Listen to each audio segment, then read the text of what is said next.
Então, vamos falar um pouquinho, né? Realmente aí, o que é a endometriose? A endometriose, gente, é uma doença tão frequente que afeta de 10 a 15% das mulheres na fase reprodutiva, das quais 30% dessas mulheres podem sofrer de infertilidade. Tá? Então, é uma conta que, vamos dizer assim, dá aí quase 4 milhões, porque aqui no Brasil são 6 milhões de mulheres que têm endometriose. E tem algumas que ainda nem descobriram, né, que tem. Então, como que funciona? Vocês sabem, né? O endométrio é aquela camada interna do útero, certo? Tem o útero, tem o endométrio, que é aquela camada interna dele. E que ele sofre alterações de acordo com os picos hormonais que a mulher tem em seus ciclos menstruais. Então, quando não engravida, o que acontece? Aquele endométrio descama e vem a menstruação, não é? Então, de acordo com os ciclos menstruais que tem. A menstruação, o que é? É a descamação do endométrio.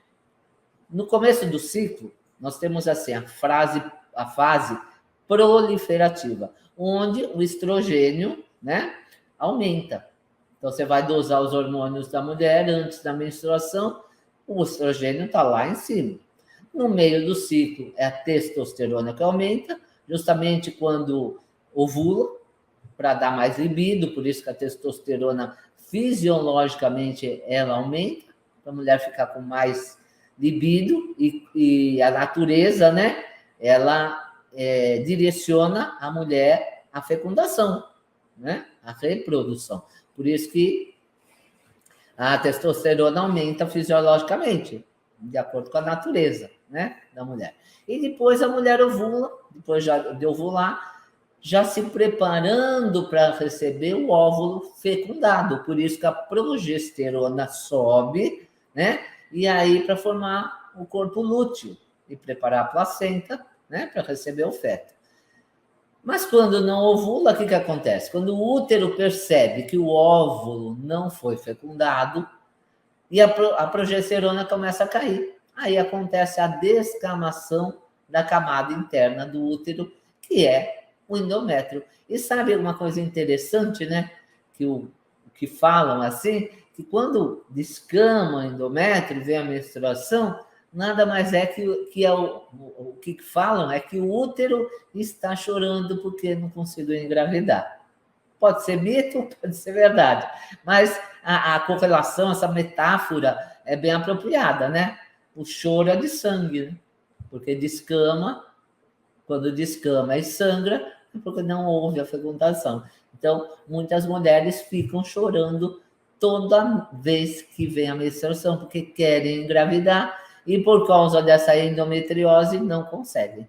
Fora as mulheres que têm predominância estrogênica, que eu vou falar mais para frente, com mais detalhes, que não conseguem engravidar porque usou anticoncepcional tanto tempo da vida que agora está com uma predominância estrogênica e não tem progesterona suficiente para segurar o feto, né, o óvulo fecundado, e começa a acontecer aí esses abortos de repetição.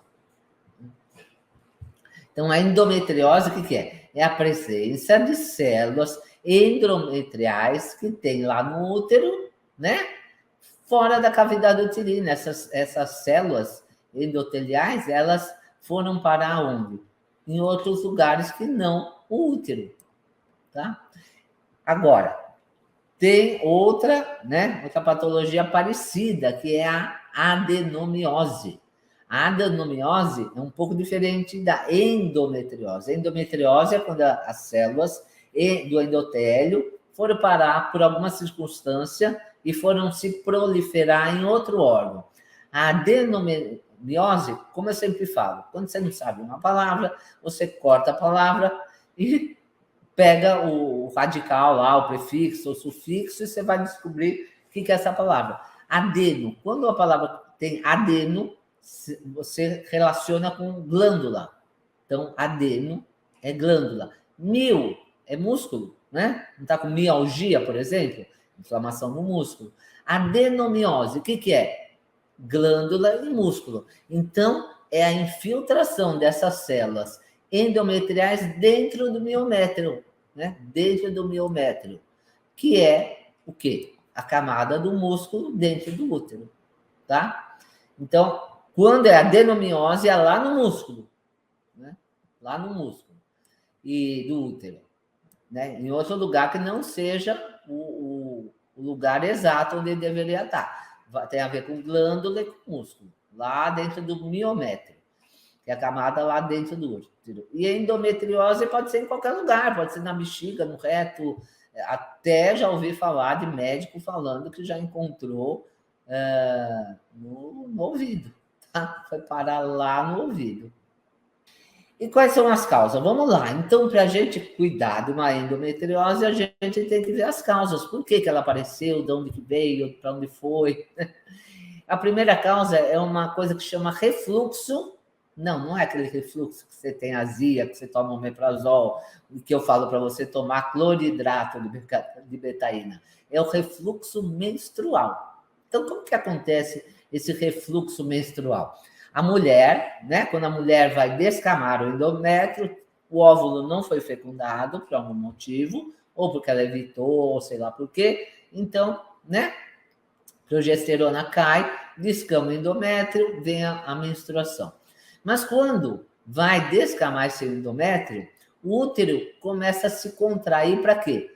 Para expulsar aquelas células endometriais, aquela camada do endométrio que se destacam, né, lá do útero e sangra para poder expulsar através do canal vaginal. Por isso que vem as cólicas, né? Muita gente tem cólica, a gente não tende a apertar assim, parece que para ajudar, né, a contração do útero, para empurrar aquilo para fora, né? Eu tinha muita cólica quando eu menstruava. E aí, 70% disso tudo, dessas células, desse sangue, de tudo isso, sai pelo canal vaginal. Mas 30%... água. 30% sofre um refluxo. O que é refluxo? Reflui, volta, né? Através das trompas e ficam alojadas dentro da cavidade abdominal. 70% é eliminado, 30% volta. Então, essas células podem se implantar no intestino, na cavidade peritoneal, na bexiga, também pode sangrar e irritar esses próprios tecidos e provocar até dores incapacitantes. Tem gente que tem tanta dor que não consegue nem trabalhar, ou por cólica, ou por esse refluxo, que é uma das causas da endometriose, que o próprio sangue começa a irritar, né, inflamar o órgão a que foi lá afetado. A segunda causa seria genética, né? Então a avó já teve, a mãe já teve, tem um pezinho sempre da genética aí. Tá. Hoje tá a garganta atacada. E a terceira causa seria a predominância estrogênica, essa eu sempre falo, né? Sempre dou um toque aí na predominância estrogênica, que é o quê? O que é predominância estrogênica? Os estrógenos são compostos do quê? Do estradiol, do estriol e da estrona. Então, quando eu falar estrógeno, estrogênico, estrógeno, são os três. Mas o principal deles e o que caracteriza a feminilidade da mulher é o estradiol, é o mais importante dos três, tá? Ele que dá as características femininas, enquanto a testosterona, as masculinas. Mas não é que o homem não tem estradiol, ele tem, mas muito pouquinho. E não é que a mulher não tenha testosterona, tem, mas menos que o homem, bem menos. Então, o que dá a característica feminina para a mulher é o estradiol. E quando tem uma predominância, quando tem muito estradiol, o que acontece? Eu sempre falo, né? Tudo tem que estar em homeostase, tudo tem que estar em equilíbrio. Então, o correto até seria ter 400 vezes mais progesterona que estradiol. Mas e se acontecer ao contrário? Já entrou em desequilíbrio hormonal. Quando tem um excesso de estradiol em relação à progesterona, tem problema, porque eles são antagônicos, tá? Enquanto o estradiol tem um efeito proliferativo, a progesterona tem o contrário desse efeito, né? Então, por que acontece a predominância estrogênica? As causas da predominância estrogênica. Então, uma das causas, o que é? Vamos lá de novo aonde? Onde eu sempre chego em todas as lives? No intestino. A disbiose intestinal. O que é disbiose intestinal? Para quem ainda não sabe, quando tem uma predominância de bactérias patógenas em detrimento das bactérias benéficas. Um intestino que está em eubiose, um intestino que não tem inflamação, sempre tem mais bactérias boas do grupo gram-positivas do que as gram-negativas, as patógenas. Não é que não tenha as gram-negativas, tem, mas pouco. Quando essa situação se inverte, quando tem mais bactéria ruim do que boa, a pessoa já está gerando inflamação e aumentando gordura visceral. A própria gordura visceral já gera citocinas pró-inflamatórias e potencializa uma enzima que chama aromatase. Então, essa aromatase vem de um intestino inflamado, vem de uma pessoa que está cheia de citocinas pró-inflamatórias devido a vários problemas, né? Má alimentação, sedentarismo, maus hábitos alimentares, falta de sono, uma série de coisas. Mas o que essa enzima aromatase ela faz de tão ruim? Lembra? Eu já falei algumas vezes que a testosterona, se ela se converter em estradiol, ela pode pegar o rumo da estrona. Temos 3 estrógenos: estriol, estradiol, que é o mais importante, tem a estrona. A gente não quer estrona. A estrona no seu exame tem que estar bem baixinho, tá? Tem 3 tipos de estrona: o 2-hidroxiestrona, o 14 e o 16, tá? Então, tem alguns deles que são mais cancerígenos que outros, mas a gente não quer que vá para esse caminho.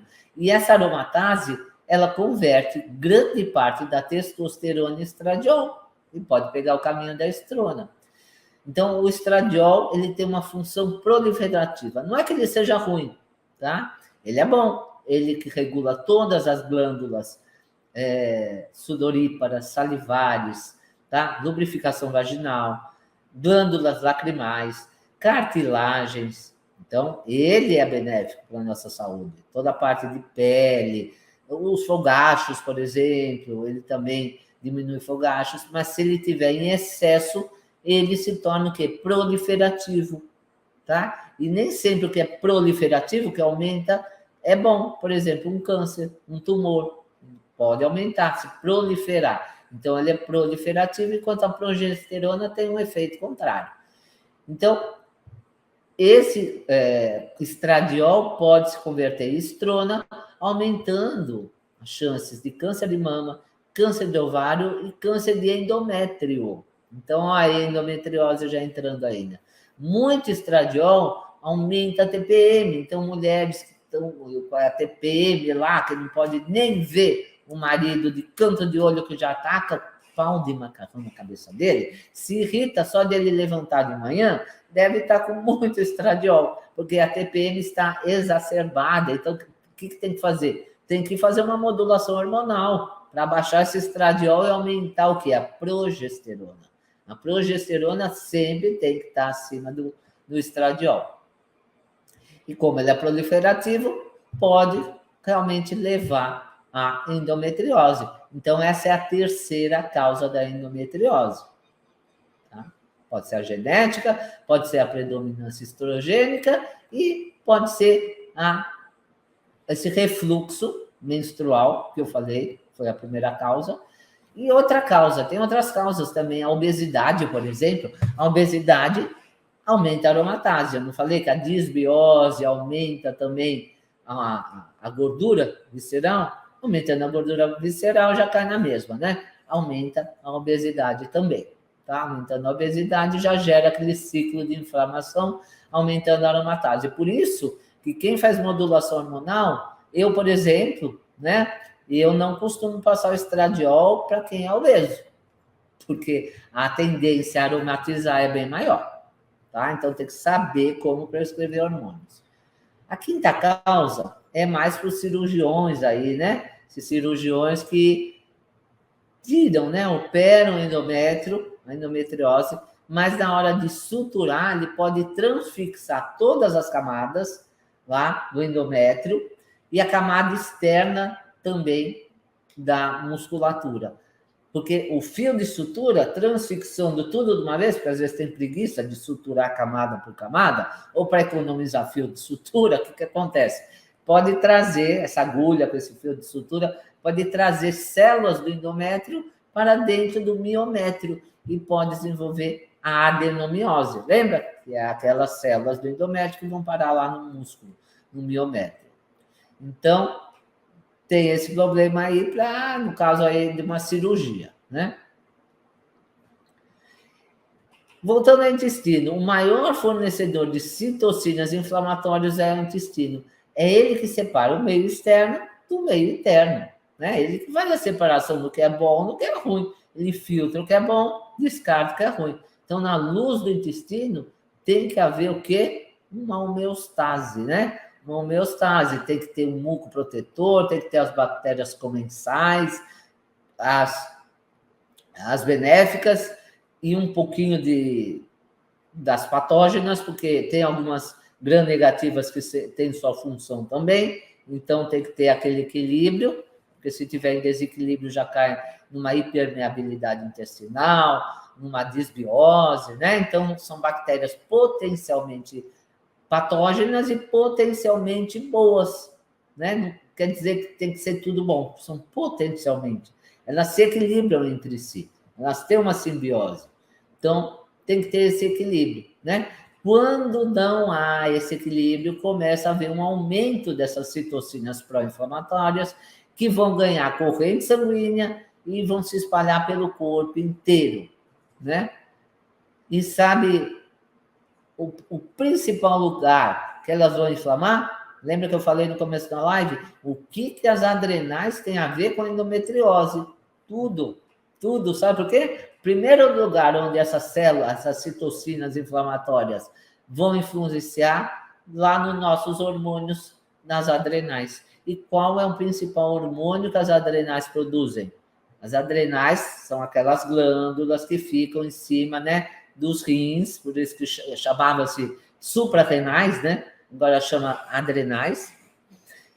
E o principal hormônio é o cortisol. As adrenais fabricam mais de 50 tipos de hormônios, tá? Mas o principal, vamos falar aqui do cortisol.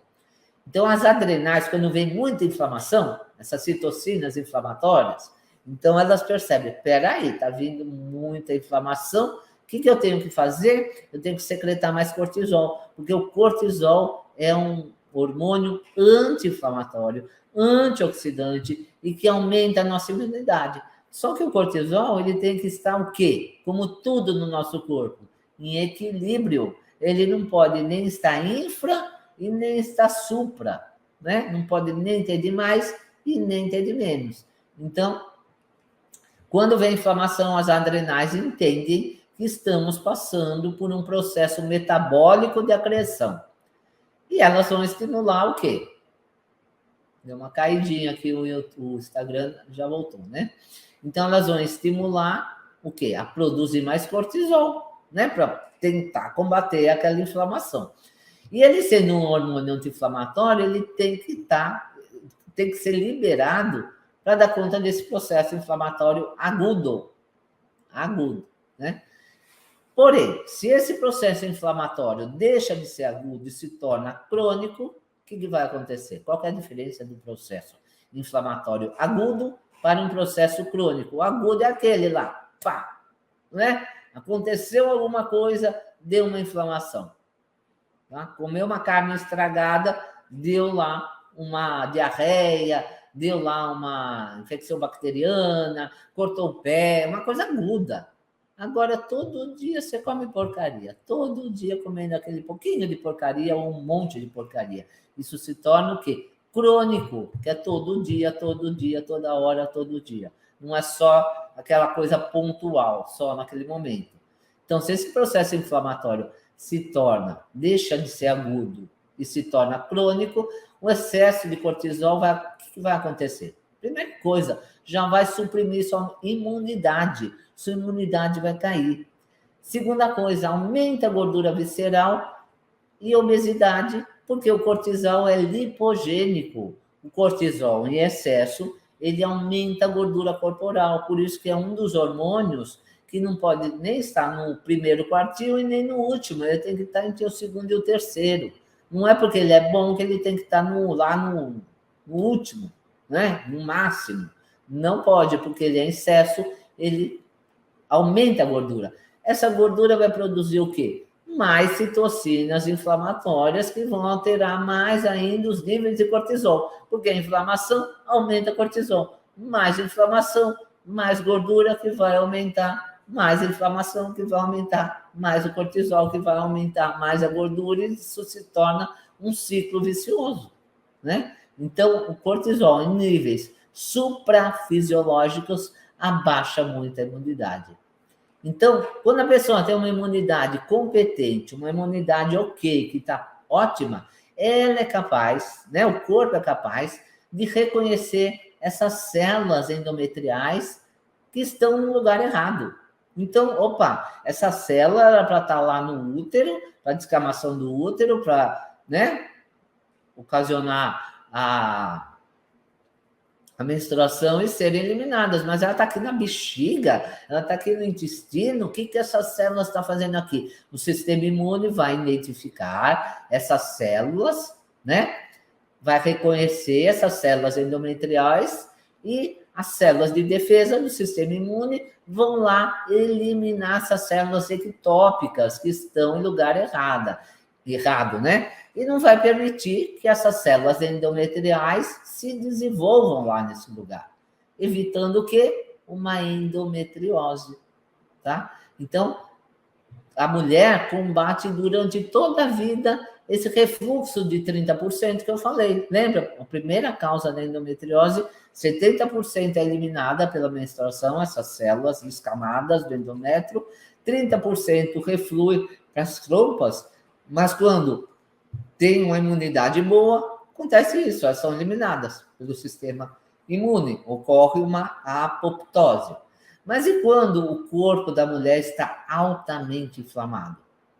Devido a quê? Aquilo que eu já falei, alimentos inflamatórios, maus hábitos, sedentarismo, pouco sono, não tem sono reparador, tudo isso vai fazer o quê? Aumentar o cortisol excessivamente, o sistema imune cai e essas células não vão mais ser reconhecidas, não vão ser mais combatidas, e aí se instala a endometriose, tá? Como que a linha cartesiana, aquele médico alopata que você vai, aquele ginecologista que você vai, trata a endometriose? Com o quê? Com hormônio, com anticoncepcionais, porque ele acha que a mulher tem que parar de menstruar, né? Para sarar da endometriose. Tudo bem, essa menstruação pode ter esse refluxo, né? De ocasionar essas células ectópicas, né? Em algum lugar do corpo que não seja o útero. Mas por que está acontecendo isso? Por que ela não está combatendo? Que o organismo deveria combater isso? Por causa do intestino que está inflamado, por causa do cortisol que aumentou. E por quê? Os dois, né? O intestino inflamado, que é o responsável por 80% a 90% da imunidade, não está funcionando direito. Jogou citocina inflamatória lá para a adrenal, aumentou muito o cortisol também abaixa a imunidade e pronto, está instalada a inflamação e o sistema imune não funciona mais. E aí o médico vai lá e está com hormônio, uma droga que tem um efeito hormonal, porque hormônio de verdade é hormônio bioidêntico. São drogas com efeito hormonal e não hormônio de verdade. Aí põe lá, né? Acetato de progesterona, anticoncepcional, que vai dar o quê? Mais predominância estrogênica. Essa predominância estrogênica vai ocasionar o quê? Proliferação, aromatase, vai tender a dar a endometriose também. Tá vendo como não tira a causa e a endometriose são várias causas ao mesmo tempo? Não tirou, né? Não tirou o ponto inicial de toda essa bagunça, de toda essa inflamação. E fora que os hormônios sintéticos, esses que são drogas, causam uma série de efeitos deletéricos. Um dos efeitos colaterais principais desses hormônios sintéticos, anticoncepcionais, dilmirena, né, que secretam esses hormônios que não são de verdade, é que eles aumentam mais ainda a desbiose intestinal. Tá vendo como caiu lá no intestino de novo? Aumenta ainda mais as citocinas inflamatórias, né? E um dos marcadores de citocinas inflamatórios, um dos que a gente vê, né, nos exames de sangue, é o PCR ultrassensível. Então, o PCR é uma proteína C reativa ultrassensível. Essa proteína C ultrassensível, quando ela está elevada, estimula nossa cascata de coagulação. O que acontece? Aumento de trombos, aumenta a chance de desenvolver fenômenos tromboembólicos, como embolismo pulmonar, infarto, AVC. Então, se esses trombos for, por exemplo, por uma artéria cerebral, vai ocasionar o quê? Um AVC. Se for para a artéria do olho, pode ocasionar cegueira. Se for, por exemplo, para uma artéria do coração, infarto. E se for para uma arteríola do pulmão, infarto pulmonar. Então, os hormônios sintéticos provocam tudo isso, para não falar do câncer, né? Que são cancerígenos também. Os hormônios bioidênticos não tem nada a ver com essas drogas, tá? Nada a ver, pelo contrário, eles são protetores. Então, esses hormônios bioidênticos que fazem essa modulação hormonal, que muitas vezes está com muito estradiol, estrógeno, e a gente tem que pôr progesterona lá. Tá só a progesterona. Aí a progesterona vai ficar com nível maior que o estradiol, né? E aí vai entrar em equilíbrio. Fora isso, temos alguns fitoterápicos também, que reduz o estrogênio, indol 3-carbinol, dindolmetano, né, o DIN. Então, esses fitoterápicos também auxiliam na redução do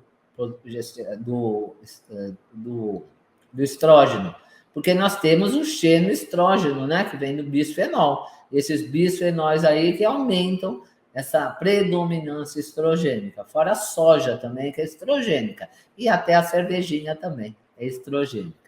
Então, em casos mais graves, que se chama pelve congelada, nós temos, talvez o hormônio bioidêntico, nesse começo aí, não seja ideal. A gente precisa de uma coisa assim, mais rápida.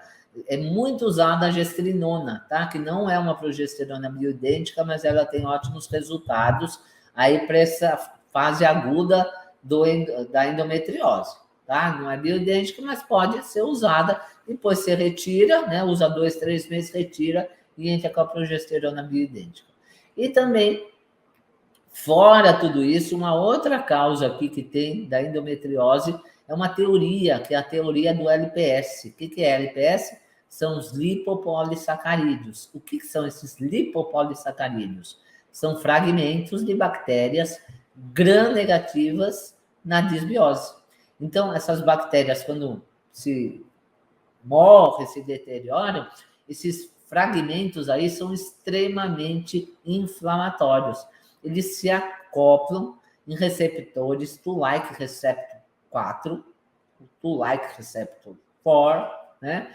E desencadeiam citocinas inflamatórias, provocando, inclusive, quadros de inflamação cerebral, porque os LPS atravessam a barreira hematoencefálica.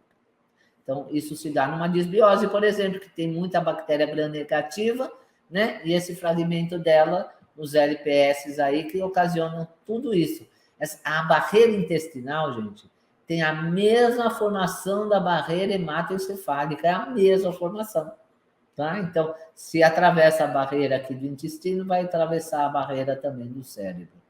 Então, toda vez que tem uma inflamação que lesa as Teig-Johnsons, o que é Teig-Johnsons? Que eu já expliquei várias vezes, repetindo, são aqueles grampinhos, né, que prendem um enterócito no outro, aquelas células do intestino, a inflamação vai lá e corta, né? Destrói essas tight junctions, o intestino se abre, né? Aí lesa essa barreira aí, tá? E também a barreira hematoencefálica numa região que se chama eminência mediana, que é a base do terceiro ventrículo. Então, tudo isso aí sugere-se que a endometriose tenha característica autoimune também. Por quê? Porque quando o intestino está inflamado, essas tight junctions são rompidas, né? Não é pelo mimetismo molecular. Por exemplo, o Hashimoto é uma doença autoimune por causa do mimetismo molecular, porque o que ocasiona, né, essa agressão de anticorpos na tireoide é porque o sistema imune se confunde com o agente agressor, que no caso seria o glúten, por exemplo. Em vez de atacar o glúten, como tem os mesmos aminoácidos, os 55 aminoácidos que tem no glúten, tem na tireoide também, ele erra o alvo e ataca a tireoide.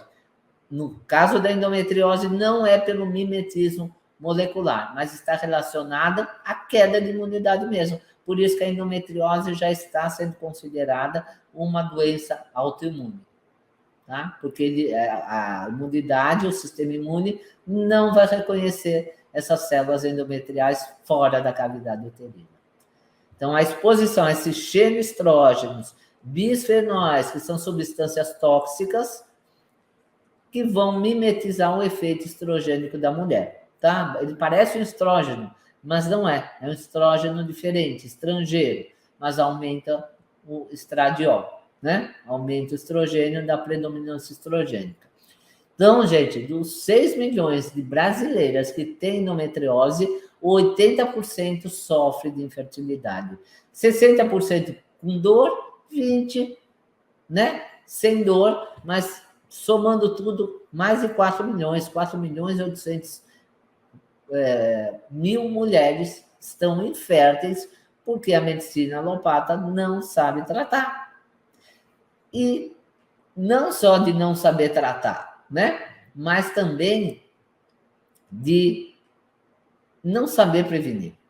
Porque, resumindo tudo isso, né? Resumindo tudo isso, por que deu lá a endometriose? Pelo sistema imune falho. Por que falhou? Por que abaixou? Porque pelos agentes agressores, agrotóxicos, açúcar, glúten, lácteos, sedentarismo. Então, esses agentes agressores, poluição eletromagnética, podem entrar aí também. Então, esses agentes agressores foram lá e detonaram o sistema imune. O sistema imune detonado por causa de um intestino ruim, que foi lá e espalhou citocinas inflamatórias lá na adrenal, que aumentou o cortisol aumentado ajuda a cair mais ainda o sistema imune. Então, vocês percebam que tudo isso tem uma causa. Não deu porque a genética, né, que comanda. É a epigenética que comanda. Então, uma mulher que tem uma genética de endometriose poderia muito bem ter sido evitada se ela tivesse se precavido dos agentes agressores. E é por isso que, a partir de hoje, as inscrições para o workshop Segredos, são segredos, né, para uma super saúde, já está acontecendo, quer dizer, não está acontecendo, vai acontecer aí a partir do dia 5, mas os grupos já estão abertos para você poder participar. Quais são esses segredos? Eu já vou dar um spoiler, que são 21 segredos, né, para você ter uma super saúde na integrativa, é claro, né? Eu não falo de outra coisa a não ser a medicina integrativa. Então, eu hoje falei uma das causas, né? Que você não sabe os segredos, uma das causas da endometriose. Se você soubesse os segredos, você não estaria com a endometriose hoje. E tem gente que tem Hashimoto, diabetes, fígado gorduroso e uma série de outras doenças, câncer, outras doenças autoimunes. Por quê? Porque não sabe quais são os segredos para evitar tudo isso.